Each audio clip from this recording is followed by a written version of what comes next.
ఇప్పుడు మనము ఎవరు అనే చిన్న వర్డ్ని యూజ్ చేసి తెలుగులో నుంచి ఇంగ్లీష్ ఎలా నేర్చుకోవాలో చూద్దాం.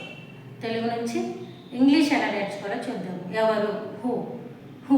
చూడండి, హూ అనే చిన్న వర్డ్ని యూజ్ చేసి మనము చాలా రకాల క్వశ్చన్స్ అనేవి ఫ్రేమ్ చేయొచ్చు. ఫర్ ఎగ్జాంపుల్, ఇది ఎవరు చేయగలరు, ఇది ఎవరు చేయగలరు. ఈ సెంటెన్స్ని మనము ఇంగ్లీష్లోకి ఎలా మార్చాలి అని అంటే, హూ కెన్ డూ దిస్. ఇది ఎవరు చేయగలరు, హూ కెన్ డూ దిస్.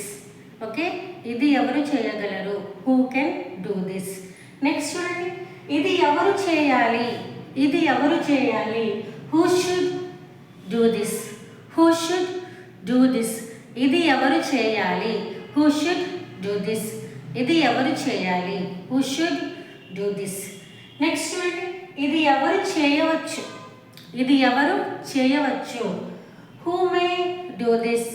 ఇది ఎవరు చేయవచ్చు అనేదాన్ని మనము హూ మే డూ దిస్ అని చెప్పచ్చు. ఇది ఎవరు చేయవచ్చు, who may do this. Next చూడండి, ఇది ఎవరు చేస్తారు, హూ విల్ డూ దిస్. ఇది ఎవరు చేస్తారు, హూ విల్ డూ దిస్. ఇది ఎవరు చేస్తారు, హూ విల్ డూ దిస్ అని మనం చెప్పవచ్చు అనమాట.